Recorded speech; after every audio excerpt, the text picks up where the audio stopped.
धमाके वाले दिन डॉक्टर उमर लाल किले की पार्किंग में 3 घंटे रुका था। अब सुरक्षा एजेंसियों ने इसे डिकोड करना शुरू कर दिया है। एजेंसियों ने 10 नवंबर को पार्किंग में खड़ी हर गाड़ी की लिस्ट बनाई। इसका मकसद ये है कि जांच एजेंसियां जानना चाहती है कि HR 26 नंबर की जो कार है और डॉक्टर उमर या उसके साथियों को किस किसने देखा था। सवाल यह है कि क्या डॉक्टर उमर ने पार्किंग में बैठे बैठे दिल्ली धमाके को अंजाम देने के लिए बम तैयार किया, क्योंकि करीब 3 घंटे उसकी गाड़ी पार्किंग में रुकी रही। दूसरा सवाल यह कि क्या विस्फोटक में डेटोनेटर का इस्तेमाल हुआ। हाई इंटेंसिटी ब्लास्ट को अंजाम देने के लिए डेटोनेटर की जरूरत होती है। हालांकि अभी तक ऐसी कोई चीज बरामद नहीं हुई है। सुरक्षा एजेंसियां फिलहाल इस बात की पड़ताल में लगी हुई हैं और अभी तक की जांच धमाके में अमोनियम नाइट्रेट के इस्तेमाल की ओर इशारा कर रही है। जांच एजेंसियों को यह शक भी है कि डॉक्टर उमर ने पार्किंग में खड़ी गाड़ी के अंदर ही एक ऐसा बम तैयार किया जो हाई इंटेंसिटी का हो और ज्यादा से ज्यादा नुकसान पहुंचा सके। जांच एजेंसियां इस बात का भी पता लगाने में जुटी हैं कि क्या पार्किंग के अंदर उसका कोई सहयोगी वहां पर मौजूद था जिसने बम बनाने में उसकी मदद की हो। जिस पार्किंग में उमर ने कार पार्क की वो सोमवार को बंद रहती है। हालांकि अगर उसमें कोई गाड़ी खड़ा करना चाहता है तो आसानी से वो पार्क हो जाती है। आशंका है कि उमर को कम भीड़ की वजह से बम तैयार करने के लिए काफी वक्त मिल गया और किसी का ध्यान भी उस पर वहां पर नहीं गया होगा, क्योंकि उस वक्त वहां आसपास गाड़ियां कम खड़ी होती हैं। धमाके से पहले उमर की कार दिल्ली के कई जगह पर ट्रैक भी की गई। अब सवाल है कि वो कार को लगातार आकर क्यों घुमा रहा था। एक्सपर्ट्स ये बताते हैं कि अमोनियम से धमाके के लिए गर्मी की जरूरत होती है और हो सकता है कि वो कार को लगातार चलाकर कार को गर्म करना चाहता हो, गर्म रखना चाहता हो, ताकि उसमें जो ब्लास्ट हो वो बड़ा ब्लास्ट हो और उच्च स्तर पर हो। देखिए 2 तस्वीरें अभी फिर से आप देखिए। 10 नवंबर की वो तस्वीरें आपको हम दिखा रहे हैं जिस दिन दिल्ली में ब्लास्ट हुआ। गाड़ी लगातार पूरे दिल्ली के चक्कर लगा रही थी, जगह जगह वो घूमी, लाल किले के इलाके के आसपास भी घूमी और देखिए फिर अचानक से उसमें एक बड़ा विस्फोट होता है। आसपास के लोगों को मालूम भी नहीं था कि ये धमाका आखिर इतना बड़ा कैसे। अब दिल्ली धमाके की जांच में एक और चौंकाने वाला सुराग सामने आया। तुर्की और पाकिस्तान के बाद इस ब्लास्ट का दुबई कनेक्शन भी सामने आया है। जांच एजेंसियों को शक है कि दिल्ली को दहलाने की साजिश में दुबई से फंडिंग हुई। सबसे बड़ा सुराग, धमाके से ठीक पहले गिरफ्तार हुए डॉक्टर आदिल का भाई मुजफ्फर दुबई में मौजूद था और इससे पहले उसके पाकिस्तान जाने की भी जानकारी एजेंसियों के पास है।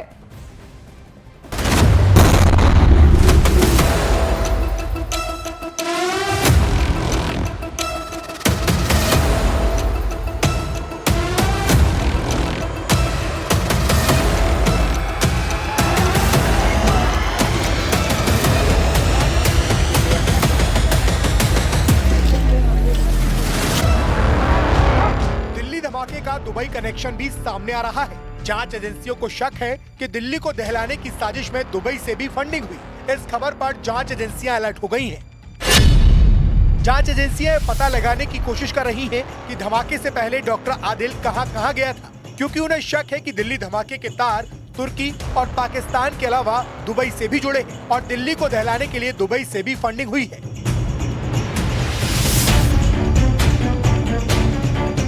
दिल्ली धमाके का दुबई कनेक्शन इसलिए खंगाला गया क्योंकि धमाके से ठीक पहले डॉक्टर आदिल यूपी के सहारनपुर से गिरफ्तार हुआ। उस समय डॉक्टर आदिल का भाई मुजफ्फर दुबई में था और इसी बात ने जांच एजेंसियों के लिए खतरे की घंटी बजा दी। उन्होंने सच की तलाश शुरू कर दी। सबसे पहले इस बात की जांच शुरू हुई कि धमाके से ठीक पहले डॉक्टर आदिल का भाई दुबई क्यों गया था। खुफिया एजेंसियों को जानकारी मिली कि डॉक्टर आदिल का भाई 2 महीने पहले भी दुबई गया था। इसके पहले आदिल के भाई की पाकिस्तान जाने की भी खबर है। शक है कि आदिल का भाई फंड इकट्ठा करने के लिए पहले पाकिस्तान और फिर दुबई गया था। यानी डॉक्टर आदिल का भाई जांच एजेंसियों के शक के घेरे में आ गया है और तार से तार जोड़कर देखा गया तो लगा कि सारे खेल धमाके के लिए फंड जुटाने के हो सकते हैं। इसलिए डॉक्टर आदिल से खूब सारे सवाल पूछने की तैयारी, पता लगाने की कोशिश होगी कि कहीं डॉक्टर उमर और मुजम्मिल की तरह डॉक्टर आदिल ने भी तो तुर्की और पाकिस्तान का दौरा नहीं किया। इस बात की तफ्तीश भी होगी कि केवल आदिल का भाई दुबई गया था या फिर आदिल भी दुबई गया था।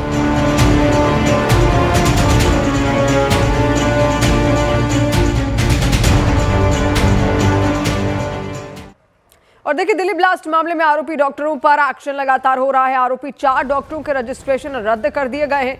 सभी के नाम नेशनल मेडिकल रजिस्ट्री से हटा दिए गए हैं। डॉक्टर मुजफ्फर, इसके अलावा डॉक्टर आदिल का रजिस्ट्रेशन रद्द हो गया है। डॉक्टर मुजम्मिल और डॉक्टर शाहीन का रजिस्ट्रेशन भी रद्द हो गया है। डॉक्टर शाहीन जिसकी गिरफ्तारी लखनऊ से यहां पर हुई। इसके अलावा डॉक्टर मुजम्मिल, डॉक्टर उमर और डॉक्टर अदील, ये तमाम ऐसे चेहरे हैं देखिए जो साजिश को यहां पर अंजाम देना चाहते थे और इनके संपर्क में और डॉक्टर्स भी बाकायदा यहां पर थे। अब यूपी एटीएस की टीम दिल्ली से श्रीनगर जाने वाली है क्योंकि जांच एजेंसियों को लगता है कि डॉक्टर शाहीन के पिटारे से अभी बहुत कुछ निकलेगा, क्योंकि वो सिर्फ देश ही नहीं विदेशों में भी कई डॉक्टरों के संपर्क में थी।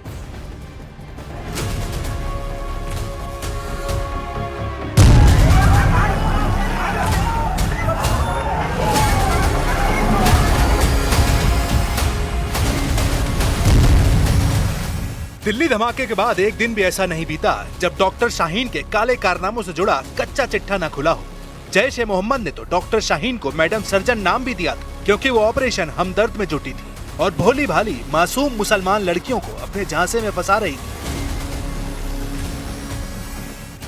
जिसे पता लगाने के लिए यूपी एटीएस की टीम श्रीनगर और दिल्ली जाने वाली है। श्रीनगर में यूपी एटीएस डॉक्टर शाहीन, उसके भाई डॉक्टर परवेज और डॉक्टर अदिल से जुड़े लोगों से मिलने वाली है। उनसे सवाल जवाब श्रीनगर पुलिस की पूछताछ के आधार पर होगी। इसके अलावा लखनऊ की इंटीग्रल यूनिवर्सिटी भी जांच एजेंसियों के रडार पर है। यूपी एटीएस ने इंटीग्रल यूनिवर्सिटी में पढ़ने वाले जम्मू कश्मीर के 60 छात्रों की पूरी जानकारी मांगी है, क्योंकि डॉक्टर शाहीन का भाई डॉक्टर परवेज यहाँ पढ़ाता था और धमाके से 3 दिन पहले उसने इस्तीफा दिया था। इसी बात ने जांच एजेंसियों को चौकन्ना कर दिया है। शक तब और गहरा हो गया जब एक के बाद एक डॉक्टर शाहीन की करतूतों से पर्दा हटना शुरू हुआ। पहले पता चला कि डॉक्टर शाहीन दिल्ली धमाके के आरोपी डॉक्टरों से संपर्क में थी। फिर पता चला कि डॉक्टर शाहीन दिल्ली धमाके की साजिश रचने वालों में शामिल थी।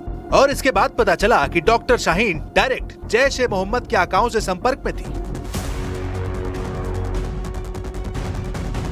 और उसके जिम्मे दिल्ली धमाके की साजिश ही नहीं बल्कि ऑपरेशन हमदर्द भी था, जिसमें डॉक्टर शाहीन को एलटीटी जैसे संगठनों को बनाने की जिम्मेदारी थी। यानी जांच एजेंसियों के सूत्रों के मुताबिक शाहीन खतरनाक ही नहीं, बहुत खतरनाक थी। वो भारत में आतंक की महिला ब्रिगेड खड़ी कर रही थी, लेकिन दिल्ली धमाके के बाद वो पुलिस के हत्थे चढ़ गई और डॉक्टर शाहीन के किए कराए पर पानी फिर गया।